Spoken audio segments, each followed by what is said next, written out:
190 with in the brackets 4 భారత రాజ్యాంగం. ఎవరైనా సరే ఎప్పుడైనా జస్ట్ ఈ 190 బ్రాకెట్లో 4 అన్నదే నోట్ చేసుకోండి, సరిపోతుంది. చాలా స్పష్టంగా అందులో ఉంది. ఎవరైనా లీవ్ ఆఫ్ ఆబ్సెన్స్ అడగకుండా కంటిన్యూస్గా సమావేశాలు 60 రోజుల పాటు రాకపోతే వారు శాసన సభ్యత్వం ఆర్ పార్లమెంటు సభ్యత్వానికి అనర్హులవుతారు అని స్పష్టంగా ఉంది. అది అసెంబ్లీకి under 187 with in the brackets 2 rules of procedure and conduct of business in the AP అసెంబ్లీలో ఆ రాజ్యాంగంలోని ఆ 190 విత్ ఇన్ ది బ్రాకెట్ 4 అధికరణాన్ని తీసుకొని అసెంబ్లీ రూల్స్లో కూడా చాలా స్పష్టంగా పేర్కొనడం జరిగింది. ఇది కూడా అసెంబ్లీ ఆ రూల్స్ కూడా నెట్లో ఉంటాయి. స్పష్టంగా వైఎస్ఆర్ కాంగ్రెస్ పార్టీ అధ్యక్షుల వారి సలహాదారులు, ప్రస్తుత శాసనసభ్యులు అందరూ కూడా ఆ రాజ్యాంగంలోని 190 with in the brackets 4 rules of procedure and conduct of business of AP assembly under 187 with in the brackets 2 ఈ రెండు చూసుకుంటే మరి ఎవరిని తప్పుదోవ పట్టిస్తున్నారు, ఎవరు స్పష్టంగా ప్రజలకి వివరణ ఇస్తున్నారు అనేది అర్థమవుతుంది. ఎందుకంటే ఇది చెప్పటం నా బాధ్యత. ఇకపోతే మరి ప్రతిపక్షానికి ఎంత సమయం ఇస్తారో మరి కొంతమంది ఎమ్మెల్యేలని వెళ్ళి తేల్చుకోమన్నారు. ప్రతిపక్షానికి ఎంత సమయం ఇవ్వాలి అనేది అది ఓన్లీ కొన్ని పర్టిక్యులర్, ఇప్పుడు బడ్జెట్ ఉంది, లేదు గవర్నర్ గారి తీర్మానం. నువ్వు దొంగ వాగ్దానాలు చేసి అధికారంలోకి వచ్చావు, నువ్వు దాని గురించి మాట్లాడండి. ముందు మీరు దీన్ని ఈ వాగ్దానాలను డైవర్ట్ చేయాలని చెప్పి ఒకటి తీసుకెళ్ళి 4 కెమెరాలు బాత్రూములు లెట్రిన్లు టబ్బుల్లో పెట్టి 30 లక్షలు పెట్టి బాత్రూమ్ కట్టాడు. 30 జగన్మోహన్ రెడ్డి గారు ఇల్లు అది. జగన్మోహన్ రెడ్డి గారు ఎప్పుడన్నా ప్రభుత్వ కార్యాలయాలు ఉన్నాడా? జగన్మోహన్ రెడ్డి గారు ఎప్పుడన్నా ప్రభుత్వం గెస్ట్ హౌస్లో ఉన్నాడా? జగన్మోహన్ రెడ్డి గారు ఇల్లు కట్టించుకుని వెళ్తాడు వైజాగ్. నీకు మళ్ళీ ఎవడో కొంపలో దూరేటువంటి పరిస్థితి జగన్మోహన్ రెడ్డి గారికి ఉండదు. కాబట్టి జగన్మోహన్ రెడ్డి గారికి కట్టించినటువంటి ఇల్లు కాదు అది. అసెంబ్లీలో ఉండాల్సినటువంటి ఫర్నిచర్ బైక్ షోరూమ్లో వేసుకుంటే వాడిని దొంగ అంటారు. సీఎం క్యాంపు కార్యాలయానికి ప్రభుత్వం వచ్చినటువంటి విజిటర్స్ కోసం ఒక కార్యాలయం, సీఎం జగన్మోహన్ రెడ్డి గారి కార్యాలయం అయితే ఒక 10 మంది 20 మంది కూర్చుంటాకుంటుంది. ఒక ముఖ్యమంత్రి కార్యాలయం కాబట్టి అక్కడ అదనపు వసతులు కావాలని చెప్పి ప్రభుత్వం కల్పిస్తుంది. ముష్టి పట్టుకుపోతే పట్టుకుపోండి, లేకపోతే డబ్బు విలువ చెప్తే కడతామని ఫస్ట్ రోజు చెప్పాం. దీని గురించి ఏమైనా రాద్దాం కావాలంటే పట్టుకుపోండి. తొక్కలో ఫర్నిచరు ఎంత, ముష్టి ఫర్నిచర్ ఎంత ఉంటుంది? కావాలంటే పట్టుకురండి. మేము షోరూమ్లో వేసుకున్నాం, తీసుకెళ్ళి మా సాక్షి ఆఫీసులో వేసామా? కాదు, మాకు క్యాంప్ ఆఫీసులో పెట్టినటువంటి ఫర్నిచర్ని తీసుకెళ్ళి సాక్షి ఆఫీసులో వేసుకున్నామా? దొంగ అంటే అసెంబ్లీలో ఉండాల్సినటువంటి ఫర్నిచర్ని తీసుకుని బైక్ షోరూమ్, నీ సొంత షోరూమ్లు వేసుకుంటే వాడిని దొంగ అంటారు. అంతేగాని క్యాంప్ ఆఫీసులో ఇచ్చినటువంటి ఫర్నిచర్ క్యాంప్ ఆఫీసులో ఉంటే దానికి కావాలంటే డబ్బు కడతాం, లేదంటే ఫర్నిచర్ తీసుకుపోమని చెప్పాం. దానికి దొంగ. ఇవన్నీ పనికిరాని మాటలు. ఋషికొండ ఫర్నిచరు, దాడులు, కొడాల నాని టార్గెట్, జగన్మోహన్ రెడ్డి టార్గెట్, ఇక్కడ పోలీసులు తీసాం. ఇవన్నీ సొల్లు పురాణం. మీ చేతనేం చేసుకోండి, నో ప్రాబ్లం.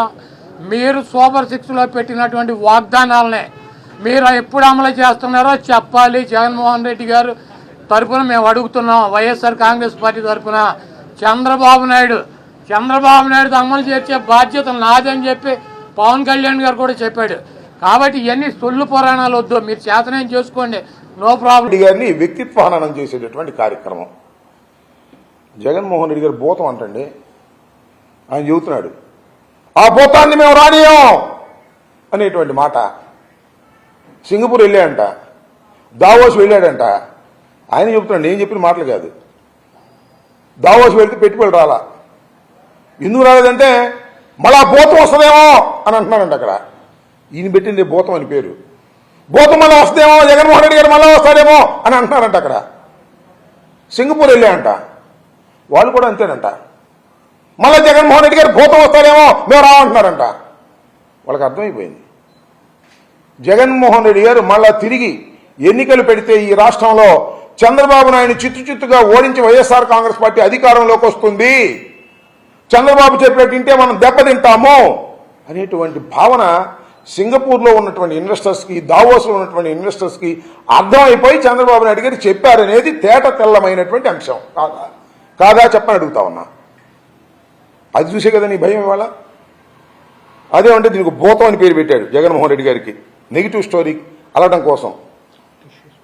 అదేమంటాడు, భూతాన్ని మళ్ళా రానివని చెప్పాం, భూతాన్ని తొక్కేస్తాం. భయం, భూతాన్ని తొక్కేస్తాడంట.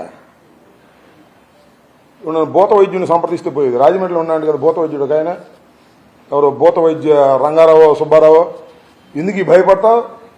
ఆ రాజమండ్రి వచ్చి అట్టాక పెద్దపురం దాకా వచ్చావు కదా, ఆ రాజమండ్రిలో ఆ భూత వైద్యుని సంప్రదించి, నీ వల్ల కాదులే, ఆ భూత వైద్యుని సంప్రదించి మంత్రాలు పేర్చుకో, నీకు ధైర్యం వస్తుంది.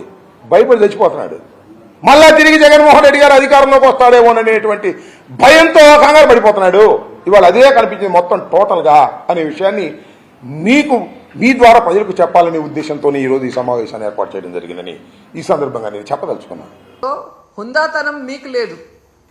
మీకు చంద్రబాబు నాయుడికి హుందాతనం ఉంటే ఈరోజు గౌరవంగా ప్రతిపక్ష హోదా ఇచ్చి లోపలికి పిలిపించుకొని ఈ రాష్ట్ర ప్రజలు గురించి మాట్లాడాలి. అసెంబ్లీ ఇన్ని కోట్లు ఖర్చు పెట్టి ఎందుకు మనం నడిపిస్తున్నాం? చంద్రబాబు నాయుడు, పవన్ కళ్యాణ్ సెల్ఫ్ డబ్బా కొట్టుకుంటుంటే చూసి వినటానికి కాదు కదా. ప్రజల వాళ్ళ కష్ట సుఖాలో లేదా వాళ్ళ ప్రాంతానికి కావాల్సినవో అసెంబ్లీలో చర్చించడానికి వాళ్ళు ఒక రిప్రజెంటేటివ్గా ఎమ్మెల్యేని పంపిస్తారు. సో వాళ్ళ మాటలు వినరు, ప్రతిపక్ష మాటలు వినరు, మీడియా చెప్పేది వినరు. రెడ్ బుక్ రాజ్యాంగం అంటూ ఈరోజు అసెంబ్లీని కూడా ఏ విధంగా ప్రజాస్వామ్య విరుద్ధంగా మీరు నిర్వహిస్తున్నారనేది గమనిస్తున్నారు మేధావులు కూడా. జగనన్న ఎప్పుడో చెప్పాడు, మీ వల్ల ఏమైతే అది చేసుకోండి అన్నాడు. ఇంకా అంతకన్నా ఏం చెప్పాలి? మీ వల్ల ఏమైతే అది చేసుకోండి అని చెప్పాడు కదా. జగనన్న భయపడతాడని మీరు అనుకుంటారా? ఈ రాష్ట్రంలో చిన్న పిల్లోడిని అడిగినా చెప్తారు జగనన్న ఎంత ధైర్యవంతుడో. సోనియా గాంధీని అడిగితే చెప్తుంది, చంద్రబాబు నాయుడు అడిగితే చెప్తారు. పైకి మేకపోతు గాంభీర్యం కాదు, వాళ్ళ మనసులో వాళ్ళని అడిగితే వాళ్ళకే తెలుస్తుంది జగన్ ఎంత ధైర్యవంతుడు. ఈరోజు ప్రతిపక్షంలో ఉండం, అవతలో ఉంది అధికారం, అవతలోడు కష్టాలు పెడతాడు, అధికార దుర్వినియోగం చేస్తున్నాడు, పర్వాలా తీసుకోండి. ఎవడు అన్యాయం చేసినా కానీ మీ అందరికీ చెప్తా ఉన్నా, నేను రెడ్ బుక్ అన్నాను కానీ మీ ఇష్టం వచ్చిన బుక్లో పేరు రాసుకోండి.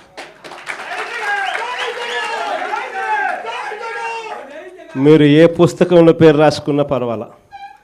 దాని తర్వాత మాత్రం మనం వచ్చిన తర్వాత మాత్రం ఖచ్చితంగా వడ్డీతో సహా, మళ్ళా చెప్తానా, వడ్డీతో సహా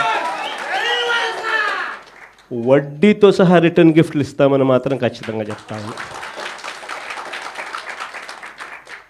చేసిన వాళ్ళు మాత్రమే కాదు, వీళ్ళతో కుట్రలు పన్నుతూ చేయించిన వాళ్ళను కూడా,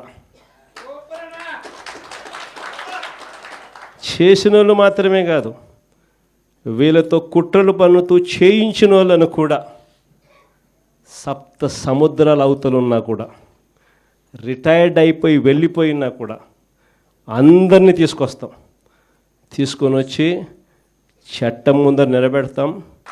అన్యాయం చేయడానికి కోసం వీళ్ళకు యూనిఫామ్ ఇవ్వాల, న్యాయంగా ధర్మంగా పాలన చేయడం కోసం యూనిఫామ్ ఇచ్చారు. మన హయాంలో ఎలా చేసాం మనం పాలన? మన హయాంలో జగనన్నకు చెబుదామని ఒక నెంబర్ ఇచ్చిన, స్పందన అని చెప్పి ప్రతి వారం కలెక్టర్ల దగ్గరికి పోయి చెప్పుకునే అవకాశం ఇచ్చినాం. అందరికన్నా అత్యధికంగా చెప్పింది ఎవరు? తెలుగుదేశం వాళ్ళే. అందరికన్నా ఎక్కువ చెప్పింది తెలుగుదేశం వాళ్ళే. జగన్ నాకు చెబుదామని చెప్పి ఫోన్ చేస్తే చాలు, అవతల ఎమ్మెల్యే అడ్డుకున్నా కూడా వాళ్ళకి మంచి చేసింది మన హయాంలో జరిగింది. స్పందనలో అత్యధికంగా కంప్లైంట్ చేసింది వాళ్ళు. ఎమ్మెల్యే లాంటి వాళ్ళు అడ్డుకున్నా కూడా వాళ్ళకందరికీ కూడా వాళ్ళని కాదని మంచి చేసింది మీ జగన్.